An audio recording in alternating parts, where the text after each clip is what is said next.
Hello students, આજના સેશનમાં આપણે થ્રેડના અલગ અલગ એલિમેન્ટને કઈ રીતે મેઝર કરી શકાય તેના વિશે ચર્ચા કરીશું. તો સૌથી પહેલો એલિમેન્ટ છે મેજર ડાયામીટર. તો મેજર ડાયામીટરને હેન્ડ માઇક્રોમીટર ઇક્વિપમેન્ટથી મેઝર કરી શકાય છે. સો micrometer is quite suitable for measurement of major diameter for external thread. However, extreme care is necessary to ensure that only light pressure is applied because the anvils of the micrometer make contact only at the point of the screw. એટલે simple જે સાદું micrometer છે તેના વડે પણ આપણે major diameter of screw thread છે એ measure કરી શકીએ છીએ, પણ એની માટે જે પ્રેશર એપ્લાય કરવાનું હોય છે તે એકદમ લાઇટ પ્રેશર એપ્લાય કરવું જરૂરી છે, જેથી કરીને આપણે એક્ઝેક્ટ મેજર ડાયામીટર માપી શકીએ. then second one is bench micrometer method. તો અહીં આગળ ફિગરમાં બેન્ચ માઇક્રોમીટર બતાવેલું છે. તો બેન્ચ માઇક્રોમીટરથી મેજર ડાયામીટર સ્ક્રૂ થ્રેડનો કઈ રીતે માપી શકાય તેના સ્ટેપ્સ આપણે ડિસ્કસ કરીએ. So here the fixed anvil is replaced by the fiducial indicators so that all measurements are made at the same pressure. તો અહીં ફિગરમાં ફિડ્યુશિયલ ઇન્ડિકેટર બતાવેલું છે કે જેના દ્વારા આપણે પ્રેશર એડજસ્ટ કરી શકીએ છીએ. અહીં રાઈટ સાઈડ માઇક્રોમીટર હેડ આપેલું છે, જેની અંદર આપણે થ્રેડમાં આવતું વેરિએશન છે એ ચેક કરી શકીએ. It must be use as a comparator and set to a standard. એટલે બેન્ચ માઇક્રોમીટર છે એ કમ્પેરેટરનું કામ કરે છે. કમ્પેરેટર એટલે પહેલા બેન્ચ માઇક્રોમીટરથી સેટિંગ ગેજ છે એને માપવામાં આવે છે, અને પછી સેટિંગ ગેજને જગ્યાએ એકચ્યુઅલ સ્ક્રૂ થ્રેડ મૂકીને તેનો મેજર ડાયામીટર માપવામાં આવે છે. અને બંનેમાં જે તફાવત આવશે તે સ્ક્રૂ થ્રેડમાં રહેલી એરર હશે. So the procedure consists simply of noting the reading obtained on the setting cylinder and that obtained on the thread. એટલે અહીં જે સેટિંગ ગેજ અથવા તો જે સેટિંગ સિલિન્ડર બતાવવામાં આવ્યો છે તેનો એક્સટર્નલ ડાયામીટર પહેલા બેન્ચ માઇક્રોમીટરથી માપવામાં આવશે, અને પછી તે જ બેન્ચ માઇક્રોમીટર દ્વારા સ્ક્રૂ થ્રેડનો મેજર ડાયામીટર માપવામાં આવશે, અને બંને મેઝરમેન્ટમાં જે ડેવિએશન આવશે તે ડેવિએશન મેજર ડાયામીટરમાં રહેલી એરર હશે. Now the difference in these two readings is the difference between cylinder and the thread at that position. If this difference is added to the diameter of the setting cylinder, the result of the measured diameter of the thread can be generated.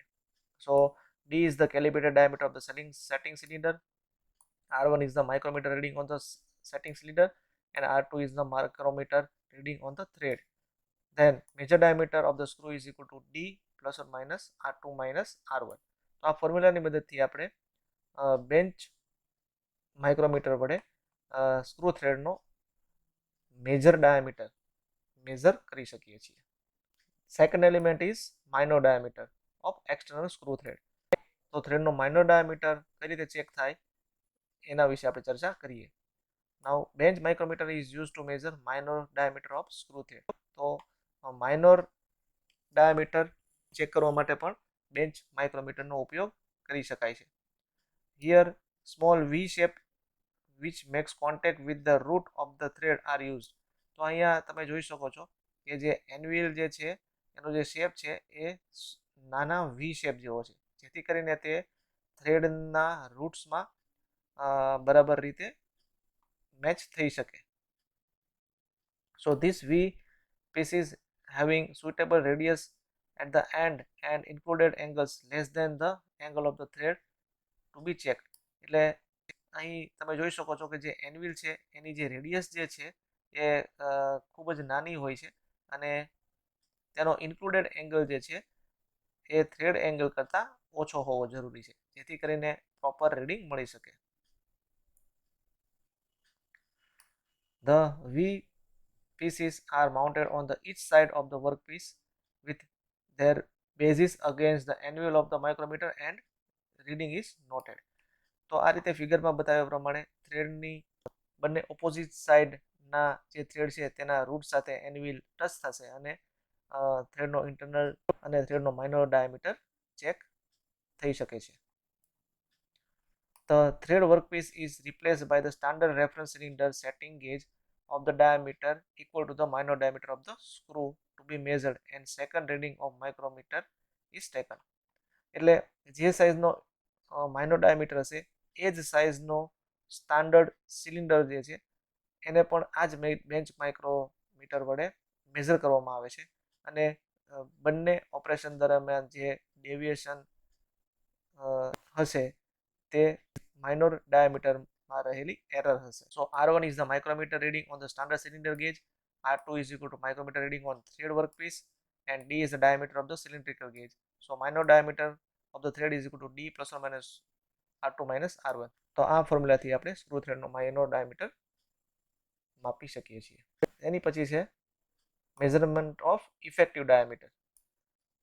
તો થ્રેડનો effective diameter check કરવા માટેની બે રીત છે. એમાં પહેલી રીત છે થ્રેડ માઇક્રોમીટરની રીત અને બીજી રીત છે 1 wire method, 2 wire method and 3 wire meter. તો સૌથી પહેલા આપણે થ્રેડ માઇક્રોમીટરની મદદથી થ્રેડનો ઇફેક્ટિવ ડાયામીટર કઈ રીતે માપી શકાય તેના વિશે ચર્ચા કરીશું. So it resembles the ordinary micrometer but has special contacts to suit the screw threads from that is to be checked. તો અહીં એ તમે જોઈ શકો છો કે જે માઇક્રોમીટરના એન્વિલ જે છે એમાં એક ફિક્સ એન્વિલ છે અને બીજું મૂવેબલ એન્વિલ છે, પણ માઇક્રોમીટરનું જે એન્વિલનો શેપ છે એ વી શેપનો છે. The end of the spindle is pointed to the V thread form with a corresponding V recess in the thread micrometer. તો અહીં થ્રેડની અંદર જે વી રિસેસ છે તેની સાથે થ્રેડ માઇક્રોમીટરના વી શેપ વાળા એન્વિલ જે છે એ મેચ થશે.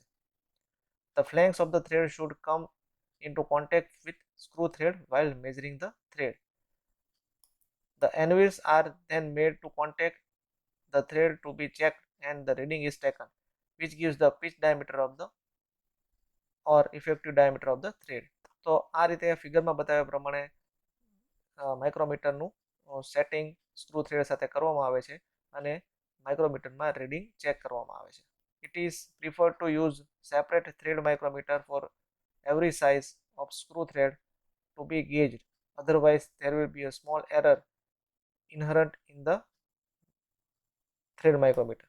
એટલે થ્રેડની સાઇઝ પ્રમાણે જે માઇક્રોમીટર જે છે એને સિલેક્ટ કરવું ખૂબ જ જરૂરી છે જેથી કરીને થ્રેડનો ઇફેક્ટિવ ડાયામીટર જે છે એ પ્રોપર રીતે ચેક કરી શકાય.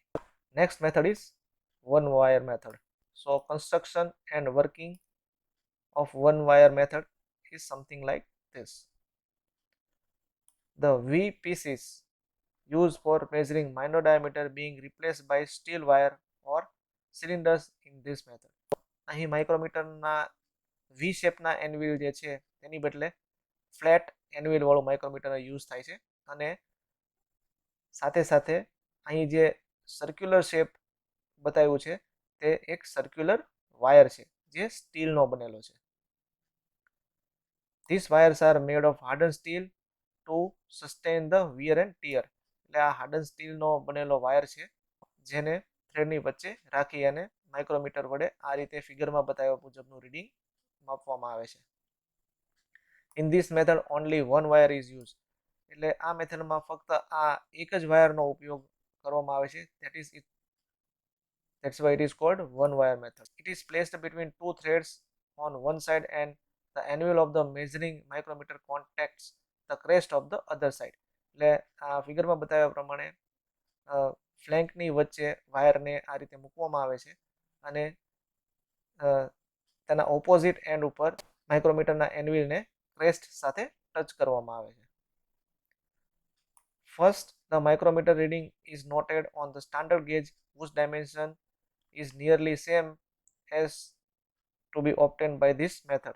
સૌથી પહેલા સ્ટાન્ડર્ડ ગેજનું મેઝરમેન્ટ આ રીતે કરવામાં આવે છે. Then actual measurement over wire on one side and threads on the other side, which is equal to size of gauge plus or minus difference in 2 micrometer readings. During measurement, micrometer axis should be remain exactly at right angles to the thread axis. એટલે આ measurement કરતી વખતે માઇક્રોમીટરની axis જે છે એ થ્રેડની એક્સિસથી exact 90 degree હોવી જરૂરી છે. Next method is two wire method. So in this method, the effective diameter of the screw thread is measured by placing two wires or rod of identical diameter between the flanks of the thread and measuring the distance over the outside of these wires. એટલે અહીં તમે જોઈ શકો છો કે થ્રેડની વચ્ચે બે wire રાખીને પછી માઇક્રોમીટર દ્વારા તેનું રીડિંગ લેવામાં આવે છે. તો અહીં બે વાયરનો ઉપયોગ થાય છે, એટલા માટે આ મેથડને ટુ વાયર મેથડ કહેવામાં આવે છે. In this method, wire of suitable size are placed between the standards and first reading is taken, that is R1. એટલે સૌથી પહેલા આ સ્ટાન્ડર્ડને વાયર સાથે રાખીને તેનું મેઝરમેન્ટ લેવામાં આવે છે અને એ મેઝરમેન્ટને રીડિંગ R1 તરીકે નોટ ડાઉન કરવામાં આવે છે. The standard is then replaced by the screw thread and second micrometer reading is taken, and that is R2. અને ત્યારબાદ સ્ટાન્ડર્ડને રિપ્લેસ કરી અને તેની જગ્યાએ સ્ક્રૂ થ્રેડને રાખવામાં આવે છે અને સ્ક્રૂ થ્રેડનું રીડિંગ લેવામાં આવે છે અને તે રીડિંગને R2 તરીકે નોટ ડાઉન કરવામાં આવે છે. In this method, two wires of suitable size are placed between the standard and the micrometer anvils. To use the method, it is first necessary to compute the P value from the knowledge of thread pitch and form, and the actual diameter of the measuring wire is to be used. તો આ મેથડથી effective diameter check કરવા માટે પીની value જાણવી ખૂબ જરૂરી છે અને આ જે પીની વેલ્યુ જે છે તે સ્ટાન્ડર્ડ ટેબલમાં અવેલેબલ છે. એટલે થ્રેડની સાઇઝ પ્રમાણે પીની વેલ્યુ જે છે એ સ્ટાન્ડર્ડ ટેબલ દ્વારા જાણી શકાય છે. So effective diameter is E, capital diameter is the diameter of the standard, and Y is the diameter under wire. So effective diameter E is equal to Y plus P, where Y is equal to D minus R1 minus R2. So P is the constant calculated from different threads. તો અહીં P ની જે value છે એ જુદા જુદા thread માટે નક્કી કરેલી સ્ટાન્ડર્ડ વેલ્યુ છે જે સ્ટાન્ડર્ડ ટેબલમાં અવેલેબલ છે અને એ ટેબલમાં તે વેલ્યુ જોઈને પછી આ કેલ્ક્યુલેશન દ્વારા આપણે ઇફેક્ટિવ ડાયામીટર ચેક કરી શકાય છે. Here it is used when high accuracy is not required. તો જ્યારે ખૂબ હાઈ એક્યુરેસીની જરૂર નથી ત્યારે આ મેથડનો ઉપયોગ થાય છે. Two wire method should be carried out on the diameter measuring machine because the alignment is not possible by two wires. Next is three wire method. So in this method, three wires of the equal and precise diameter are placed in the thread grooves at the opposite sides of the screw and measuring the distance h over the outer surface of the wires with the micrometer. તો અહીં તમે જોઈ શકો છો કે થ્રેડની flanks વચ્ચે 3 wire લગાડવામાં આવેલા છે અને પછી માઇક્રોમીટર દ્વારા તેનું રીડિંગ મેઝર કરવામાં આવે છે, એટલા માટે આ મેથડને થ્રી વાયર મેથડ કહેવામાં આવે છે. Out of the three wires in the set, two sources are placed on one side and third on the other side as shown in figure. તો અહીં બે વાયર જે છે એ થ્રેડની એક સાઈડ ફ્લેંક સાથે મેચ કરવામાં આવે છે અને ત્રીજો વાયર છે એ તેની ઓપોઝિટ સાઈડના થ્રેડ સાથે મેચ કરવામાં આવે છે. The three wires are either held in hand or secured in a grooves by applying grease in the thread or by sticking the ends of the wires in the wax or vaseline. તો આ રીતે wire દ્વારા measurement કરવા માટે વાયરને screw shade સાથે stick કરવા માટે ગ્રીઝનો ઉપયોગ થાય છે, જેથી કરીને ગ્રીસ લગાડવાથી જે વાયર જે છે એ આ અહીં થ્રેડના ફ્લેંક્સ સાથે સ્ટિક થઈ જાય એટલે કે ચોંટી જાય. This method ensures the alignment of micrometer and wheel's faces parallel to the thread axis, and therefore this method is more accurate. Now the effective diameter can be calculated with the following elements. The reading of the micrometer, and this is the distance across the top of the wire, say h, then h is equal to E plus Q. So E is equal to effective diameter and Q is equal to constant depending upon the wire diameter and flank angle. તો અહીં જે h જે છે તો h ની value E plus Q થશે. તો E is the effective diameter કે જેને આપણે મેઝર કરવાનો છે, અને Q છે that is the constant depending upon the wire diameter and flank angle. તો જે Q જે છે એ કોન્સ્ટન્ટ કઈ રીતે મળે છે તેની ફોર્મ્યુલા કંઈક અહીં આ મુજબ છે. સો Q is equal to T1 plus cosec theta minus P multiplied by cot theta divided by 2, where D is the diameter of the wire and P is the pitch of the thread. So finally effective diameter E is equal to H minus Q. તો આ રીતે જે H જે છે એમાંથી આ Q ની value બાદ કરવાથી આપણને ઇફેક્ટિવ ડાયામીટર થ્રેડનો મળી શકે છે. Next is measurement of pitch by pitch measuring machine. તો અહીં પીચ મેઝરિંગ મશીનની ફિગર બતાવવામાં આવી છે. Here the thread component whose pitch is to be measured is mounted between the center of the pitch measuring machine. એટલે જે થ્રેડની pitch measure કરવાની છે તેને પીચ મેઝરિંગ મશીનના સેન્ટર સાથે અહીં ફિગરમાં બતાવ્યા મુજબ એટેચ કરવામાં આવે છે. Then the spring loaded stylus of a size such that it contacts the thread flanks at the point near to the pitch line. તો અહીં જે આ સ્ટાઇલસ બતાવવામાં આવ્યું છે તે સ્પ્રિંગ લોડેડ સ્ટાઇલસ છે, એને આ રીતે થ્રેડ સાથે એટેચ કરવામાં આવે છે. Now stylus to be used according to the type and pitch of the thread under test. એટલે અહીં જે સ્ટાઇલસનો યુઝ કરવામાં આવે છે તે થ્રેડની ક્વોલિટી અને થ્રેડની સાઇઝ પ્રમાણે સિલેક્ટ કરવામાં આવે છે. When the stylus is correctly positioned in the V, the micrometer reading is noted. અને આ રીતે સ્ટાઇલસ જ્યારે થ્રેડ સાથે એકદમ મેચ થાય છે ત્યારે માઇક્રોમીટરમાં તેનું રીડિંગ ચેક કરવામાં આવે છે. The stylus is then moved along into the next thread space and second reading is taken. અને આ જ રીતે આ જે સ્ટાઇલસ છે એ નેક્સ્ટ થ્રેડ સાથે એટેચ કરવામાં આવે છે અને તે સમયે પણ માઇક્રોમીટરનું રીડિંગ નોટ ડાઉન કરવામાં આવે છે. Now successive measurement P1, P2, P3 are the reading of micrometer. Now for exit positioning of the stylus should be touched at the point A, B on the flanks along the pitch line. એટલે દર વખતે થ્રેડના measurement માટે જે સ્ટાઇલસની position જે છે એ pitch line સાથે match થવી જરૂરી છે. The difference between the two readings is the pitch of the thread. અને આ રીતે P1, P2, P3 જે રીડિંગ મળશે તે રીડિંગનો એકબીજા સાથે ડિફરન્સ લેવાથી થ્રેડની પીચની વેલ્યુ મળી શકે છે. Now reading are taken in the manner until the whole length of the job has been covered.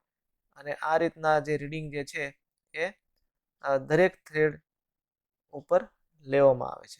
Now next is measurement of minor diameter of internal screw thread.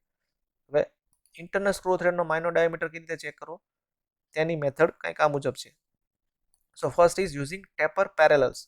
તો અહીં ટેપર પેરેલલ્સની મેથડથી ઇન્ટરનલ સ્ક્રૂનો માઇનોર ડાયામીટર કઈ રીતે check કરી શકાય તે દર્શાવેલું છે. Now the taper parallels are the pair of wedges having the reduced and parallel outer edges. The diameter across their outer edges can be changed by sliding them over each other. એટલે અહીં taper edges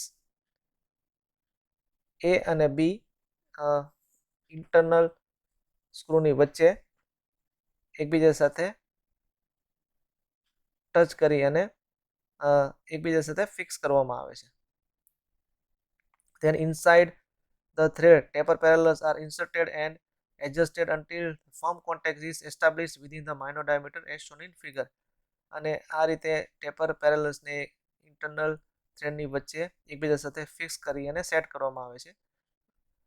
અને ત્યારબાદ તે taper પેરેલલ્સનું અહીં micrometer દ્વારા reading લેવામાં આવે છે. Then the diameter over the outer edges is measured with the micrometer. તો એ જે માઇક્રોમીટરમાં જે રીડિંગ મળશે તે રીડિંગ ઇન્ટરનલ થ્રેડનો માઇનોર ડાયામીટર હશે. The next method is using slip gauges and rollers. તો અહીં ફિગરમાં જે રીતે બતાવવામાં આવ્યું છે તે રીતે ઇન્ટરનલ થ્રેડનો માઇનોર ડાયામીટર ચેક કરવા માટે સ્લીપ ગેજેસ અને સ્ટાન્ડર્ડ સાઇઝના રોલરનો ઉપયોગ કરવામાં આવે છે. So in this method precision rollers are inserted inside the threads and proper slip gauge is inserted between the rollers so that firm contact is established. The minor diameter is then the length of slip gauge is plus twice the diameter of the roller. તો જે minor ડાયામીટરનું measurement હશે એ આ slip ગેજની height plus આ જે standard ડાયામીટરના rollers છે તેનો diameter આ બંનેનો સમ કરવાથી જે રીડિંગ મળશે તે હશે થ્રેડનો minor diameter.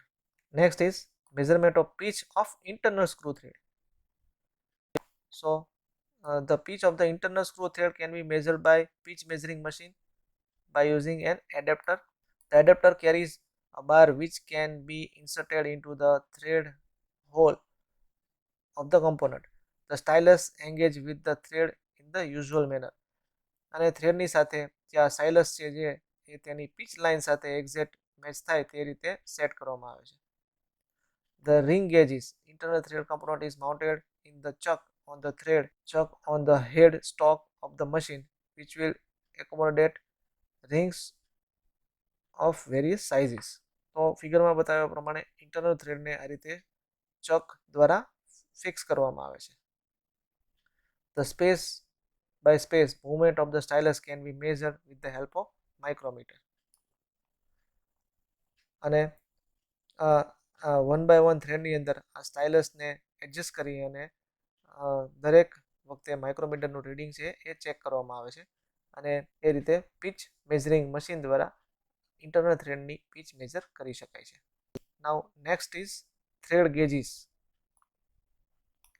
So when the large number of components with screw thread are to be produced, then measurement of various elements of screw thread will very expensive and time consuming. એટલે આપણે જેટલી method થ્રેડના અલગ અલગ element check કરવા માટેની જોઈ તે બધી જ મેથડ જે છે એ ટાઈમ કન્ઝ્યુમિંગ અને એક્સપેન્સિવ છે. So in mass production this procedures can not be adopted. Mass પ્રોડક્શનની અંદર આ બધી મેથડ છે એ ખૂબ ખર્ચાળ સાબિત થાય છે. So gauges are less inspection tools at rigid design which are used to check the dimension of manufacturing part. So they do not measure the actual size of the dimension of the part, but they only use to determine whether the inspected parts has been made within the specified limits or not. એટલે thread gauge એ ટાઈપની product છે કે thread gauge વડે આપણે જે manufacturing કરેલા thread છે તેને થ્રેડ ગેજથી ચેક કરવામાં આવે છે અને થ્રેડ ગેજથી ચેક કરવામાં આવેલો પાર્ટમાં કોઈ પણ વેલ્યુ મળતી નથી, પરંતુ આપણે ફક્ત પાર્ટ ઓકે છે કે નોટ ઓકે તે નક્કી કરી શકીએ છીએ. Thread gauges is classified into two groups, working gauges and setting or checking gauges. Working gauges are used for check the products at the being manufactured and setting gauges are the master gauge used to check the other thread gauges.